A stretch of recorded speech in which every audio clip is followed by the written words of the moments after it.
para quem não está assistindo, para quem nunca ouviu, na verdade, está assistindo, o que é a COIFA? Da onde surgiu?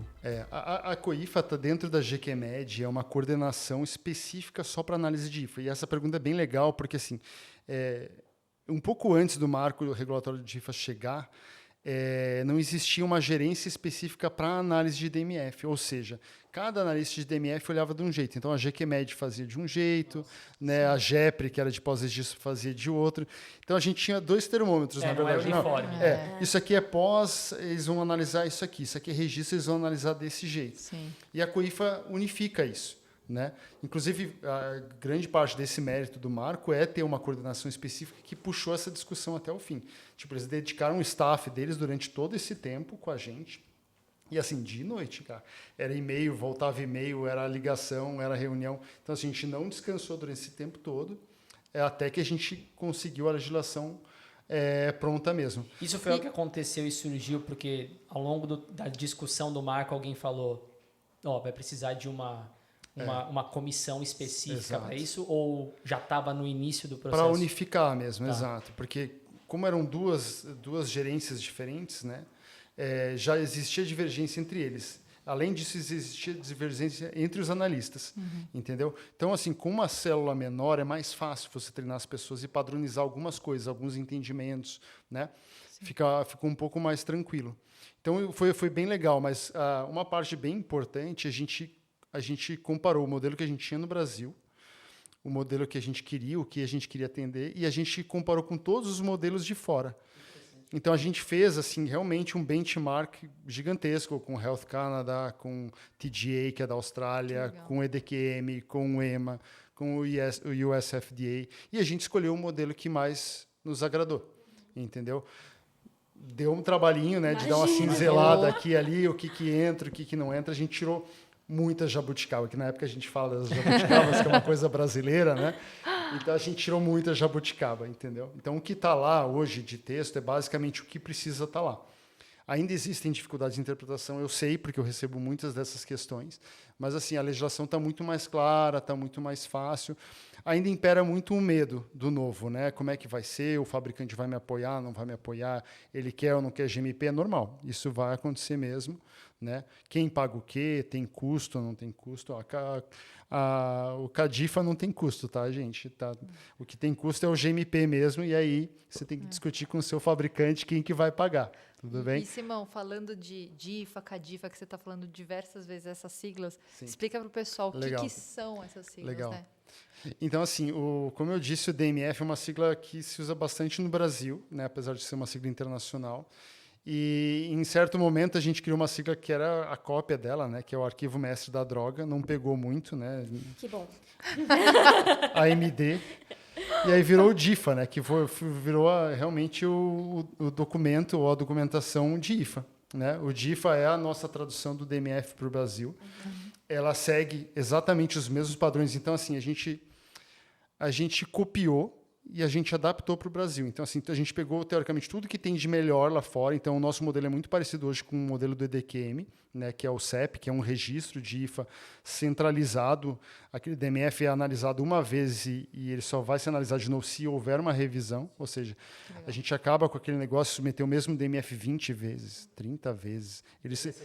Eles deram lá um índice uma vez, acho que era um DMF de amoxicilina. Tinha tanto cliente de amox daquele cara, com pós, com registro, com formas farmacêuticas diferentes, que a Anvisa tinha analisado o DMF, acho que 50 e poucas vezes. Uma coisa assim, É uma perda de tempo, né? E de recurso, assim. Eu acho que isso é um grande ganho do marco regulatório, porque com o CADIFA, por exemplo, né, isso vai facilitar imensamente, né?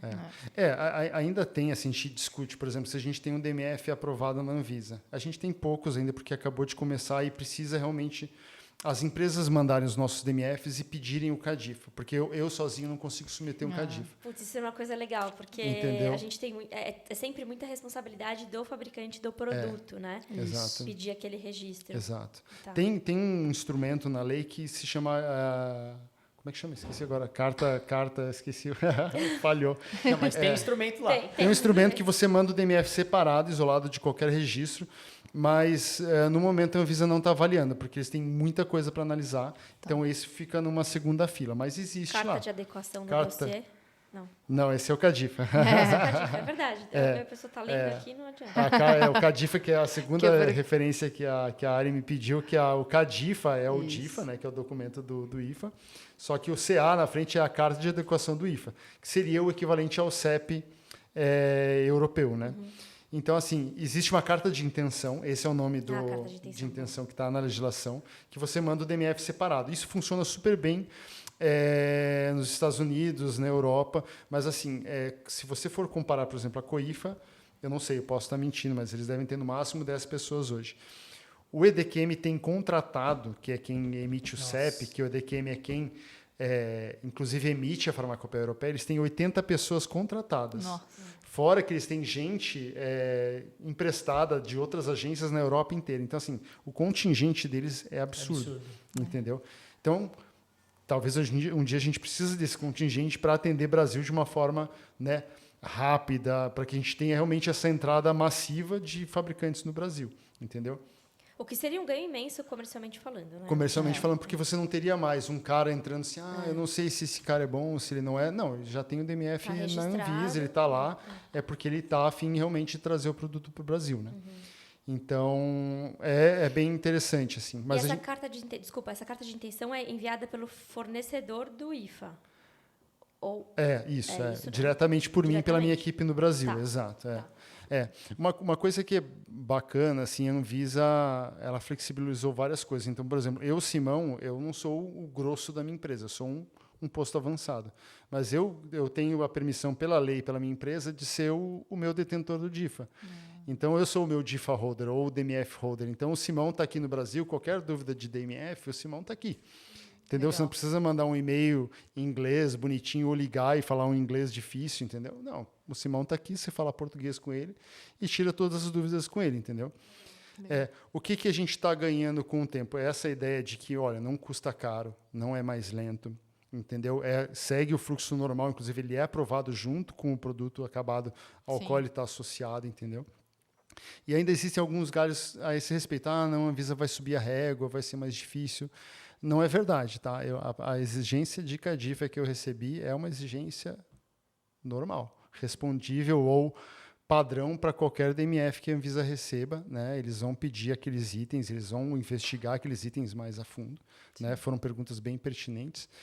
E assim, depois que o DMF está aprovado, e esse é um segundo ponto de evolução, dificilmente você vai ter um cliente que olhe para o seu DMF e não peça nada, porque assim, qual que é o limite da ciência? A ciência é a arte da dúvida, não é? Não é a arte do questionamento. Né? Isso aí. A gente falou durante a pandemia inteira da ciência, mas assim, gente, o que essa galera está afirmando de tão categórico, sendo que justamente a gente está aqui para questionar.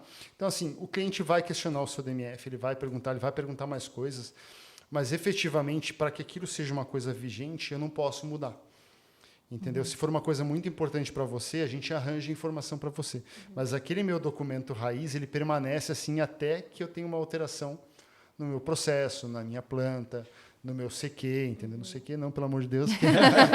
Se alterar a especificação, já era o CADIFA. Então, a gente tem que cuidar da especificação. E é outra garantia legal. Por exemplo, você sabe que o teu fabricante não vai poder mudar a especificação de forma automática ou de forma, né, sem te consultar ou sem fazer alguma coisa com a Anvisa. Né? O que é ótimo, porque eu lembro antigamente o fabricante fazia alteração, não te comunicava. Se você não perguntasse, você ia ser era surpreendido. direto. Não, até ia era falar um negócio agora, louco. falar isso. Como que era antes para fazer o registro e como é que é a nova dinâmica hoje, que é diferente por causa do marco. Né?